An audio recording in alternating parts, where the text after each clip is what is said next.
Hi, welcome back to part 5 of this series that I'm calling The Practice of Preaching. Today I would like to talk a little bit about Bible translations, because there are a great many translations out there, and it can be kind of overwhelming and dizzying to walk into a Bible bookstore and try to figure out which translation is right for you. I hear folks sometimes say, why are there so many translations? Wouldn't it be adequate to have one good translation of the Bible into English, and wouldn't that pretty much do it? But the reason that there are many translations is because there is a need to constantly update the language, because language is fluid, especially the English language. It's constantly changing. For instance, there are a great many words that we use in everyday parlance now that didn't even exist when I was a kid. When talking about the computers or talking about the digital domain and stuff, we end up using words that are new words. So, Bible translators, in an effort to make the English translations readable to their contemporary audience, do update the Bible regularly, and those translations are very helpful. So that's why there are several different translations. So let's start at the very start. The Old Testament of the Bible was written in Hebrew predominantly. There's a little bit of Aramaic in there, like in the book of Daniel, but predominantly Hebrew. The New Testament is predominantly Greek. Now, it's not classical Greek, it's what's called Koine Greek. It's kind of a street Greek. And Koine Greek has different grammatical rules than the English language has. And so when translators start translating from Greek into English, they have to take into account the grammatical rules of the English language. The Greek language has things like numerical equivalencies or gender for particular words, and we don't have that in the English language. And so translators not only have to translate the words, but sometimes they have to translate the grammar for readability's sake. All of that has to be taken into account, and then to make things even more difficult, in the fluidity of language, there is also connotation. Now, what a word means is its definition. And dictionaries are updated all the time because definitions change. Definitions change according to word usage. And that's true now, and it was true 2,000 years ago in the Greek language. And so things like context become very important. How was that word used in context? And is it really fair to just take the standard definition of this word, or is there also a connotation of this word when it's used in this context? Let me give you an example.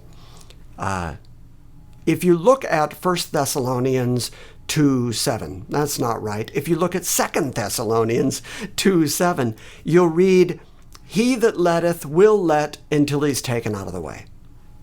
Now, in the Old English, around 1611, when the King James was translated and became popular, the word let did mean to hold back, to restrain. You see it sometimes in tennis. A ball that is caught by the net and doesn't go forward is referred to as a let ball. And so let was a perfectly good translation in 1611. But now, in the 21st century, the word let means to allow. And so you can read that verse and think, well, he that allows will continue to allow until he's taken out of the way. And that would be the opposite of what the Greek text actually means to say. So newer translations translate that verse as, he that restrains will restrain until he's taken out of the way. Again, this is a word usage problem. Also, in terms of connotation, my favorite example of connotation is good and bad. Those are opposites, polar opposites. This is good, this is bad. But I was a musician, and back in the 70s and 80s, there was a particular way that we would use the word bad to describe a musician. If a musician was really good, if he was really strong with his instrument, we would say, man, that guy's bad. Now, we didn't mean he's not good. We meant he is good. So we called him bad. So much so that even Michael Jackson put out an album called Bad. And he wasn't telling his audience, don't buy this album, it's no good. He was saying it's so good, it's bad. Okay, well, that's a matter of connotation. The definition stays the same. Good is good, bad is bad. We know what those mean, but sometimes bad means good depending on context and word usage.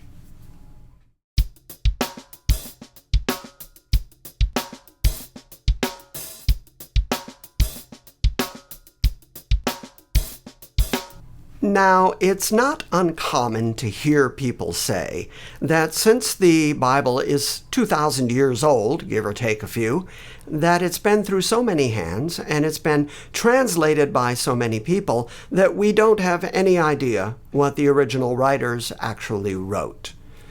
That's wrong. That also demonstrates that they don't understand the transmission of the text and usually end up using that argument as an excuse to not read the Bible or not give it any credibility. But let's talk about the transmission of ancient texts. For instance, Plato. Plato wrote around 427 to 347 BC. And we have 7 copies still extant of Plato's early writing, and the earliest of those texts is removed by about 1,200 years from Plato. So understand what I'm saying. Plato wrote, and then there were copies made, handwritten copies, and copyists and copyists and copyists, and all of those early editions of Plato have disappeared to time. The papyri have worn away, we don't have them. The earliest edition of Plato's writing that we have is 1,200 years removed from when Plato actually lived and wrote. And we have about 7 copies of those early editions of Plato. And yet, every philosopher, every historian agrees that what we have in those copies is indeed what Plato said, what Plato wrote. Or think about Caesar, because now we're getting closer to Jesus' time. We're talking about 100 to 44 BC. Caesar starts writing. And we have 10 copies, I do believe, 10 copies of Caesar's writing. But the earliest editions of Caesar's writing that we still have are 1,000 years removed from the time that Caesar actually wrote them. So again, Caesar wrote. Copyists copied them. We don't have any of those early copies for the first 1,000 years. But at about 1,000 years after the fact, we do have some very early copies, ancient manuscripts of the things that Caesar wrote. And like I said, we have about 10 copies of Caesar. Now let's think about the time of the New Testament writers, because right around that time, Tacitus, the Roman historian, is writing. That's around AD 100. In fact, most of the New Testament had already been written by then. And where Tacitus is concerned, we have about 20 copies of Tacitus's writing. And yet, historians don't question the fact that we have the true testimony of Tacitus, even though the earliest copy that we have of Tacitus's writing is about 1,000 years removed from the actual fact. Now let's talk about the New Testament for just a moment. I said all that to kind of give you context for how we handle ancient documents and how many standard ancient documents we have. It ranges anywhere from 2 to 7, 8, 10, maybe 49. Of Sophocles, we have like 193, so that's really doing good. or of Homer's Iliad. Homer wrote around 900 BC. We have 643 ancient copies of Homer's Iliad, but the earliest copy goes back to about 500 years after Homer wrote it. New Testament. We have in excess of 5,600 copies of fragments, portions, and whole books of the New Testament. And the earliest of those copies dates back to within 50 years of the original writing. Now that's pretty amazing. In fact, the Bible is the best attested to of all the ancient documents in the whole world. When it comes to historicity, when it comes to how many people testified to these things, and how many copies of these documents still exist, the Bible is far and away the most attested to document that we have on planet Earth. And the reason for that is, from the very beginning, people started copying it. Paul would write a letter, and he would send it to a church. And people would come to that church, and they would read Paul's letter, and then they would copy that letter and take it back home with them so that they could share that letter with other people. And that process of copying happened over and over and over and over again. So there are lots and lots of copies. Now, this is important when we think about translation, because having so many copies of the New Testament at our disposal, we can compare copy to copy, and we have a really good indication of what the New Testament writers actually wrote. And if there's a variation, if a copyist made a mistake, left out a word, skipped a line, anything like that, we have so many copies that we can see the error. Now, that's called Bible criticism. The Bible experts, the translators, are the people who have actually demonstrated that in all these copies there are errors. Those are known as textual variants. But by comparing all these various copies, we can find out what the earliest reading is. We can find out what the majority reading is. And so we have a very good sense of what the New Testament writers actually wrote. Now, when the King James writers were translating, when the King James was translated into English, not only were they translating into Old English, but they had a certain number of these copies to work from, of these ancient documents that they could work from. But then time passed. And over the course of time passing, we have found many, many more of these New Testament documents. And we have continued to unearth ancient Greek documents, just common parlance, people writing letters, making shopping lists, banknotes. And by looking at those, we can find out how particular Greek words were used, what their context, what their nuance, what their connotation actually was. So as these more contemporary translations are created, they can take all of that into account. And when they translate Greek words, they can take into account how they were used in common parlance 2,000 years ago. And all of these tools give us a greater and greater accuracy, so that we have a greater and greater sense of what the ancient writers actually wrote. And you know that I believe that when it comes to the Bible, we have to get as close as we can to what the apostolic doctrine really was. And that the Bible writers meant what they said and said what they meant, so we have to pay really close attention to what they said. When people say there are so many translations, no one knows what the writers actually wrote. They don't understand how the text was transmitted, nor do they realize that we have so many, many ancient copies that date back to such an early date that we really do have a very good sense of what those original apostles wrote.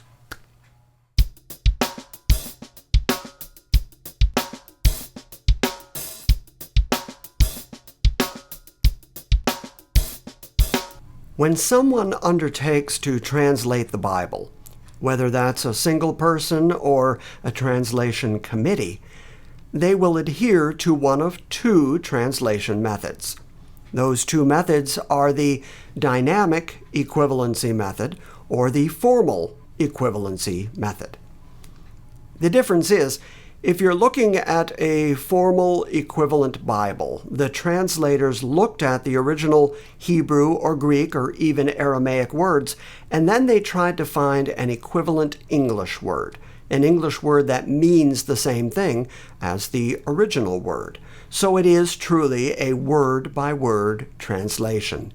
Those are Bibles like the King James, or the New King James, of course, the Revised Version, the American Standard Version, the NASB, of course, or more currently the ESV, the English Standard Version.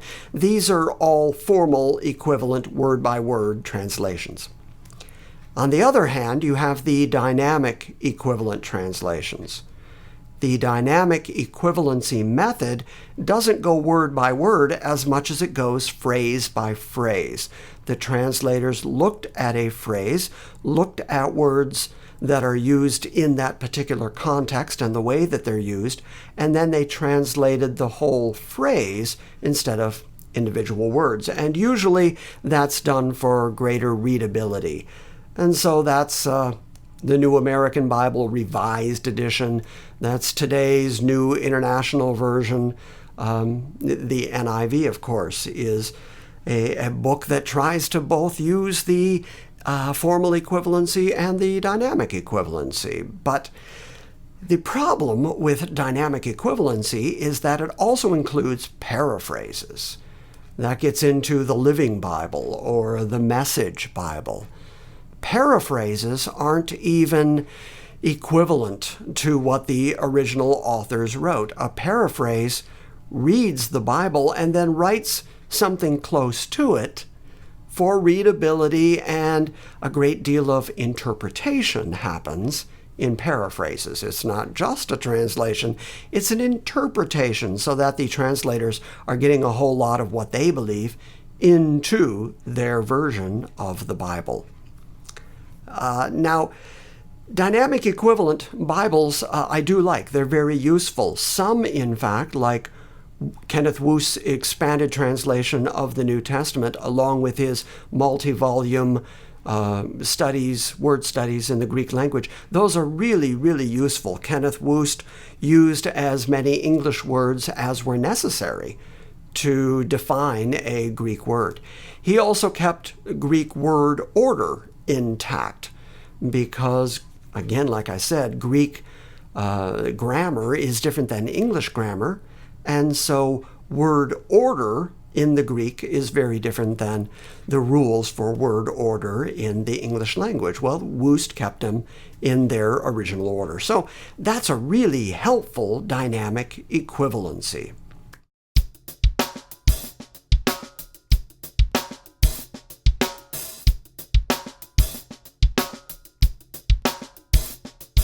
I prefer a formal equivalency Bible for my everyday reading and teaching, but I do benefit from several different dynamic equivalency Bibles. They're very helpful. I don't care for paraphrases. I don't think I own any paraphrases. I may on my Bible software, but I don't care for paraphrases. Some paraphrases aren't even translations. They begin with an English translation and then just rewrite it for readability. And in the process, like I said earlier, they get a whole lot of their interpretive ideas and theological ideas into the text. So I don't care for paraphrases. Now, as if it weren't enough that there are various different translations, translations also include notes from the publishers, because publishers own many translations of the Bible. They've invested money in having those translations made, and they own them. There are a few public domain translations of the Bible, but publishers want to make their money back, of course. And so They add notes. They may add notes from a famous preacher. They may add liner notes. Now, most modern translations will include liner notes or margin notes or footnotes in order to help us understand. They'll point out where there are textual variants, or if there's a verse that's left out of older manuscripts, they'll mention that. They'll let you know what majority readings are of a particular text. I really like those kind of notes, and you find them in most formal equivalency translations. But you also have all these notes. You also have commentaries that are written right into Bibles. You also have emoji Bibles, and you have little kids' Bibles, and you have gender-neutral Bibles. And so, as I said earlier, it can be genuinely dizzying to walk in to a Bible bookstore and say, "Give me a Bible," because they're going to say, "Well, which one?" Like I said, I have studied the King James for the majority of my life. I think in the King James, I've memorized so many verses in the King James language. But the drawback to the King James is that much of the language is archaic language. And so when I was teaching out of the King James, I would find myself having to not only clarify what the Greek writers said, but also having to clarify why the translators chose this particular word to translate that, and then I would have to come up with an equivalent modern English word, and sometimes it would take 5-10 minutes to take a word from the Greek into the King James and finally into contemporary English. Well, one Sunday I did exactly that. I had labored to say the Greek is this, the context is this, the King James says this, but that's an archaic Old English word which these days means this, and so I don't agree with the King James translation at this point. I would rather you think of it as this. Well, having labored all the way through that, when I got done with the sermon, somebody walked up to me. It's really Jeff, the person who I did the theology talk with. So Jeff walked up to me and he said, "You know what you just said about that word and how it migrated into the English and what it actually means these days in contemporary English? Remember all that work you put into it? Well, that's what my translation says." Well, that kind of jolted me. And so his translation was a New American Standard Bible. These days, I teach from a New American Standard Bible because I went home, I got a copy of the NASB, I looked into it, I looked at its background, I looked at how it was translated, and I agreed that it speaks to a contemporary audience better than the King James does, despite the fact that I love the King James. But via use of the King James and the NASB and various dynamic equivalencies, and looking back at the Greek text and looking back at the Hebrew text, I don't claim to be a Hebrew expert. I'm certainly somewhat conversive in Greek, but I don't claim to be any kind of an expert there. I'm adequate with the Greek language. And so looking at all those various things, I think I can tell people what the Bible writers actually were trying to say, and that is the practice of preaching. We are trying to tell people what the original apostolic doctrine was, what the original writers wrote, what the Bible actually says, and that is the job of preaching. We will, at some future point, probably talk about what an evangelist is, that word, euangelistus. That word means to preach the evangel. To evangelize people means to tell them the gospel, the good news. So to be a preacher means to preach the Bible. And so that's this installment of the practice of preaching, and I hope it benefited you. I hope it helped. There's much, much more to say about the art and science of translation. But for the moment, I hope that gives you a good sense of why we have a great deal of confidence in what the Bible says. and we can preach the Bible for everything that it does, in fact, say. We know that we have ancient manuscripts, and we have many of them, and so we can continue this practice of translating the Bible to contemporary audiences. All right, I will see you next time. Bye.